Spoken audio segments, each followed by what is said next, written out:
வணக்கம். நாம் இன்று பார்க்கக்கூடிய வாசிப்பு லார்ட் கிருஷ்ணா அவர்கள் நமக்கு கொடுக்கக்கூடிய பிளெஸிங்ஸ் அண்ட் மெசேஜஸ் என்னன்னு பார்க்கலாம். இந்த கார்டை பார்க்கும்போது எனக்கு என்ன விஷயங்கள் உணர முடியுதோ அதை நான் உங்ககிட்ட பகிர்றேன். உங்களுக்கு பொருந்துனா நீங்கள் அதை எடுத்துக்கோங்க, ஓகேவா? ஸோ இந்த படத்தை முதலில் பார்க்கும்போது எனக்கு வரக்கூடிய விஷயங்கள் என்னென்னா, அன்பும் மரணம் உடைத்தாயின் இல்வாழ்க்கை பண்பும் பயணம் அது அப்படிங்கிறது போல ஒரு திருக்குறள் தான் எனக்கு ஞாபகம் வருது. அன்பாகவும் இருக்கணும், அதே நேரம் அறத்தோடையும் இருக்கணும் அப்படிங்கிறது எனக்கு ரெசனேட் ஆகுது, ஓகேவா? ஸோ அன்பு மட்டும் நான் வச்சுருக்கேன், அறம் இல்லாமல் சில செயல்கள் செய்கிறேன் அப்படின்னா அது சரி வராது. இந்த அறம்ங்கிறது கணவன் மனைவி காதலர்களுக்குள்ள மட்டும் கிடையாது, நம்ம சுற்றி இருக்கிற எல்லா கூடயும் தான். அது நண்பர்களாக இருக்கட்டும், உறவினர்களாக இருக்கட்டும், எவ்வளோ ஒரு சிறிய உறவாக இருந்தாலும் அது கூட அன்பவும் இருக்கணும், அறத்தோடையும் இருக்கணும் அப்படிங்கிறது போல் எனக்கு ரெசனேட் ஆகுது. அதே போல் சில பேர் அவங்களோட வாழ்க்கையில் ஒரு நம்பிக்கையின் பாதையில் நடந்துட்டுருப்பீங்க. சில விஷயங்கள் நடக்கணும், சில ஆசைகள் நிறைவேறணும் அப்படின்ட்டு இருந்தீங்கன்னா, கிருஷ்ணர் சொல்லக்கூடிய விஷயங்கள் என்ன தெரியுமா?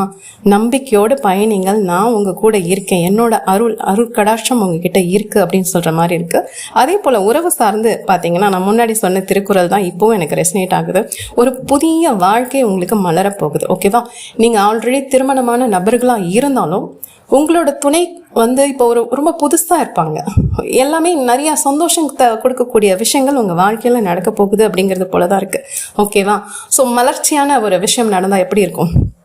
எஸ், அதே போல தான் நீங்கள் அந்த கிருஷ்ணர் புகைப்படத்தை பாருங்கள், அவ்வளோ ஒரு அழகாகவும் தெளிவாகவும் இருக்கார். அதே போல தான் உங்கள் மனசை நீங்கள் எவ்வளோ தெளிவாக தூய்மையோடு வச்சுக்கிறீங்களோ உங்களோட வாழ்க்கையில் அந்த அளவுக்கு நீங்கள் நல்லதை ஈர்ப்பீங்க, சரியா? இது வரைக்கும் உயிரற்று இருந்த விஷயங்கள் எல்லாம் இனிமேல் உயிர் பெற தொடங்கக்கூடிய காலகட்டமாக இது இருக்க வாய்ப்புகள் இருக்குது. ஸோ உங்கள் மனசில் தைரியமும் இருக்கணும், கருணையும் இருக்கணும், அதே போல் சாந்தி சக்தி இது ரெண்டுத்தையும் வச்சுக்கோங்க, ஓகேவா? ஸோ வாழ்க்கைங்கிறது ரொம்ப ரொம்ப ரொம்ப நல்ல விஷயம். அது நீங்கள் எவ்வளோ சிறப்பாக உங்களால் வச்சுக்க முடியுதோ கண்டிப்பாக ஒவ்வொரு நாளும் நம்ம மனசில் ஏதாவது தூசி படிஞ்சதுன்னா அந்த தூசியெல்லாம் தட்டி சுத்தம் பண்ணி வச்சுக்கோங்க. கண்டிப்பாக ஒவ்வொரு நாளும் நம்ம சுத்தம் பண்ணணும். வீட்டை மட்டும் பெருக்கினா பார்த்தாது, நம்ம மனசுக்குள்ளே இருக்கிற குப்பைகளும் பெருக்கி வெளியில் தள்ளிடணும், ஓகேவா? அப்போ வாழ்க்கைங்கிறது ஒவ்வொரு நாளுமே புதுசாக இருக்கும், நல்ல ஒரு அனுபவங்கள் நமக்கு கிடைக்கும். ஸோ இந்த கிருஷ்ணர் புகைப்படத்தை பார்க்கும்போது என் மனசில் ரெசனேட் ஆன விஷயங்களை நான் உங்களுக்கு சொல்லிட்டேன். யாருக்கு எது பொருந்ததோ எடுத்துக்கோங்க, பொருந்தாதவங்க தவிர்த்துருங்க. நன்றி.